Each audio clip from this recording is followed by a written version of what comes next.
இது ஃபர்ஸ்ட் மலேசியாவின் செய்திகள் உங்களுக்காக.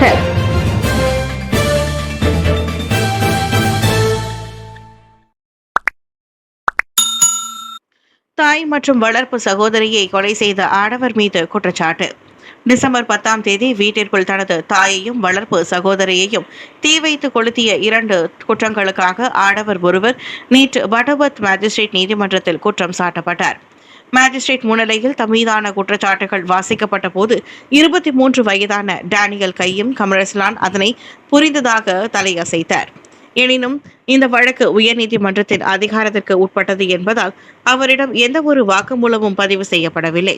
டிசம்பர் 10 பினாங்கு பட்டவர்த் தாமான் தெலுக் ஆயர் தாவாரில் உள்ள வீடொன்றில் 51 வயதான ஹயானி யாக்கூப் மற்றும் 6 வயதான சிறுமியை தீ வைத்து கொலை செய்ததாக அவர் மீது குற்றம் சாட்டப்பட்டது. குற்றவியல் சட்டம் செக்ஷன் 302 கீழ் அவர் மீது குற்றம் பதிவாகியுள்ளது. குற்றம் சாட்டப்பட்டவருக்கு ஜாமீன் வழங்க மேஜிஸ்ட்ரேட் பல்கிஸ் ராஸ்லின் அனுமதி அளிக்கவில்லை. பாதிக்கப்பட்ட இருவரின் பிரேத பரிசோதனை அறிக்கைகளை சமர்ப்பிப்பதற்காக இவ்வழக்கின் மறு செவிமடுப்பு அடுத்த ஆண்டு ஜனவரி 29 ஒத்திவைக்கப்பட்டது. 104 கோடி ரிங்கெட் மதிப்புள்ள போதைப்பொருள் பறிமுதல். இம்மாதம் 21 கிளான் பள்ளத்தாக்கை சுற்றி மேற்கொள்ளப்பட்ட ஓப் கஹாரு 2.0 சோதனை நடவடிக்கையின் மூலம் 104 கோடி ரிங்கிட் மதிப்புள்ள 6.2 டன் எடை கொண்ட போதைப்பொருள் பறிமுதல் செய்யப்பட்டது. இதன் வழி கிழக்கு ஆசியாவை சேர்ந்தவர்களால் நடத்தப்பட்ட ஓர் அனைத்துலக போதைப்பொருள் கும்பல் நடவடிக்கையை போலீசார் முறியடித்தனர். டிசம்பர் 16 மேற்கொள்ளப்பட்ட ஓப் கஹாரு 1.0 சோதனை நடவடிக்கையின் மூலம் 3 பெண்கள் உட்பட 6 கைது செய்யப்பட்டதை தொடர்ந்து இச்சோதனை நடவடிக்கை மேற்கொள்ளப்பட்டதாக புகிட் அமான் போதைப்பொருள் குற்றப்புலனாய்வுத்துறை இயக்குநர் டாக்டர் ஹுசைன் ஓமர் கான் கூறினார். பறிமுதல் செய்யப்பட்ட மொத்த போதைப்பொருள் MDMA வகையை சேர்ந்த திரவம் என சந்தேகிக்கப்படுகின்றது. அதன் எடை சுமார் 6191 கிலோகிராம் ஆகும். கொக்கைன் வகை போதைப்பொருள் என சந்தேகிக்கப்படும் போதைப்பொருளின் எடை 20.3 கிலோகிராம், கேத்தமைன் என சந்தேகிக்கப்படும் வெள்ளை மாவின் எடை 1.3 கிலோகிராம் என போதைப்பொருளை பதப்படுத்தும் பல்வேறு உபகரணங்கள். இந்த போதைப்பொருளின் சந்தை மதிப்பு 104 கோடி ரிங்கிட் என கணிக்கப்பட்டுள்ளது. பறிமுதல் செய்யப்பட்ட போதைப்பொருள் சுமார் 2.7 கோடி மக்களுக்கு ஆபத்தை ஏற்படுத்தக்கூடியது என்றார் அவர். மலேசிய பொது பூப்பந்து போட்டிக்கு ஆடவர் இரட்டையர்கள் தயாராகி வருகின்றனர். அடுத்த மாதம் நடைபெறவிருக்கும் மலேசிய பொது பூப்பந்து போட்டியை எதிர்கொள்ள ஆடவர் இரட்டையரான கோச்சி ஃபெய் நூர் இசுதீன் முகமது ரஸ்னி ஆகியோர் தேசிய அணியுடன் இணைந்து பயிற்சிகளில் ஈடுபட்டு வருகின்றனர்.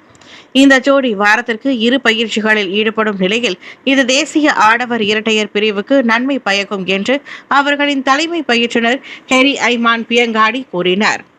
மலேசிய பொது பூப்பந்து போட்டிக்காக தயாராக இருக்கலாம்.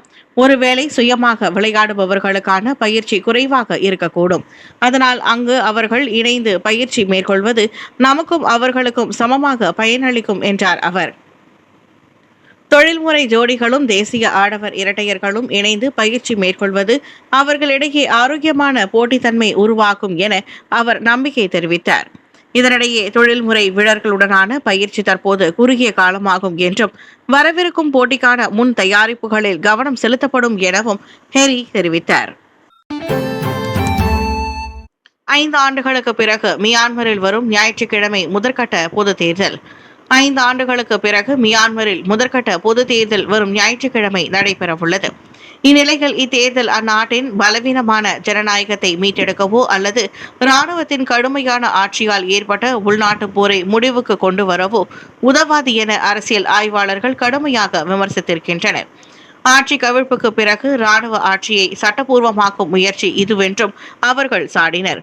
நாட்டின் பல்வேறு பகுதிகளில் 3 கட்டங்களாக வாக்குப்பதிவு நடைபெறும். 2ஆம் கட்டம் ஜனவரி 11 3ஆம் கட்டம் ஜனவரி 25 நடைபெறும் என்று இராணுவம் அறிவித்திருக்கிறது. 2021 ஆண்டு ஆங் சாங் சூச்சியின் அரசாங்கத்தை கவிழ்த்து இராணுவம் ஆட்சியை கைப்பற்றியது. மேலும் நீதிமன்ற வழக்குகளால் அவர் சிறை தண்டனை அனுபவித்து வருகிறார். அதனைத் தொடர்ந்து இராணுவத்தை எதிர்க்கும் பொருட்டு அந்நாட்டில் பல கிளர்ச்சி படைகள் உருவெடுத்தன. அதனை எதிர்க்கும் பொருட்டு இராணுவம் கடுமையான ஒடுக்குமுறையை கையாண்டு வருகிறது. 1MDB தொடர்பான 25 குற்றச்சாட்டுகளில் நஜீப் குற்றவாளி என தீர்ப்பு. ஒரே மலேசிய மேம்பாட்டு நிறுவனம் 1MDBயின் 230 கோடி ரிங்கிட் நிதி மோசடியை உட்படுத்திய 25 குற்றச்சாட்டுகளில் முன்னாள் பிரதமர் டத்தோஸ்ரீ நஜீப் துன் ரசாக் குற்றவாளி என நேற்று தீர்ப்பளிக்கப்பட்டது. பிரதமர் பதவியை பயன்படுத்தி கையூட்டு பெற்றதாக 4 குற்றச்சாட்டுகள் மற்றும் அதே தொகையை உட்படுத்தி கள்ளப்பண பரிமாற்றம் தொடர்பான இதர 21 குற்றச்சாட்டுகளில் நஜீப் குற்றவாளி என்று உயர்நீதிமன்ற நீதிபதியாக இந்த வழக்கை செவிமடுத்து கூட்டரசு நீதிமன்ற நீதிபதி டத்தோ காலின் லாரன்ஸ் ஷேக்வாரா தீர்ப்பளித்தார். 72 வயதுடைய டத்தோஸ்ரீ நஜீப்பிற்கு எதிரான அனைத்து 25 குற்றச்சாட்டுகளையும் அரசு தரப்பு வழக்கறிஞர்கள் சந்தேகத்திற்கு இடமின்றி நிரூபித்ததை தொடர்ந்து டத்தோ காலின் லாரன்ஸ் அந்த தீர்ப்பை அளித்தார். 2011ஆம் ஆண்டு பிப்ரவரி 24ஆம் தேதியிலிருந்து 2014ஆம் ஆண்டு டிசம்பர் 19ஆம் தேதி வரை தனது அதிகாரத்தை பயன்படுத்தி ஜாலான் ராஜா சுலானில் உள்ள இஸ்லாமிக் பேங்க் வங்கி கிளையின் ஒரு வழி 1MDB நிதியிலிருந்து 230 கோடி ரிங்கிட்டை கையூட்டாக பெற்றதாக நஜீப் மீது 4 குற்றச்சாட்டுகள் சுமத்தப்பட்டன.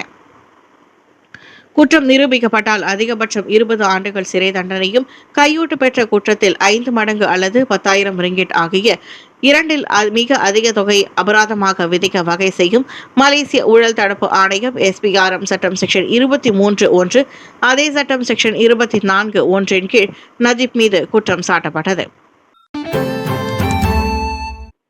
பெர்லிஸில் 3 சட்டமன்றங்கள் காலியானது குறித்து அடுத்த வாரம் தேர்தல் ஆணையத்திடம் அறிவிக்கப்படும். பெர்லிஸ் மாநிலத்தில் காலியாகிய 3 சட்டமன்ற தொகுதிகள் குறித்து அடுத்த வாரம் தேர்தல் ஆணையம் SPRிடம் அறிவிக்கப்படும். சுபிங், பென்தோங் மற்றும் குவார் சஞ்சி ஆகிய 3 சட்டமன்ற தொகுதிகளில் காலியானதாக அறிவிக்கப்பட்டதை தொடர்ந்து SPR இடம் இது குறித்து அறிவிக்க தமது தரப்புக்கு 21 நாட்கள் அவகாசம் இருப்பதாக பெர்லிஸ் சட்டமன்ற தலைவர் ரெஸ்லஸ் ஐசான் தெரிவித்தார். பல விவகாரங்களுக்கு தீர்வு காணவிருப்பதால் 3 சட்டமன்ற தொகுதிகளில் காலியானதை தேர்தல் ஆணையத்திடம் தெரிவிக்க தமது தரப்பிற்கு கால அவகாசம் தேவைப்படுவதாக ரெசல் ஐசான் தெரிவித்தார். பெர்லிஸ் அரசாங்க அரசியலமைப்பின் பிரிவு 50A உட்பிரிவு 1 உட்பிரிவு A உட்பிரிவு 2ற்கு ஏற்ப இம்மூன்று தொகுதிகளும் காலியாகின. பெர்லிஸ் சட்டமன்றம் 3 ஆண்டுகளுக்கு மேல் செயல்பட்டாலும் மாநில அரசாங்க நிலைத்தன்மைக்காக அம்மூன்று தொகுதிகளில் இடைத்தேர்தல் நடத்தப்பட வேண்டும் என்று அவர் விளக்கினார். பாஸ் கட்சியை சேர்ந்த சுப்பிங் சட்டமன்ற உறுப்பினர் சாட் சிமான், பின்தோங் சட்டமன்ற உறுப்பினர் ஃபக்ருல் அன்வார் இஸ்மாயில் மற்றும் குவார் சன்சி சட்டமன்ற உறுப்பினர் முகமது ரிட்ஸ்வான் ஹசீம் ஆகியோரை அக்கட்சி நீக்கியது. இதனைத் தொடர்ந்து பெர்லிஸ் மாநில மந்திரி புசார் முகமது ஷுக்ரி ரம்லியும் பதவி விலகுவதாக அறிவித்திருந்தார்.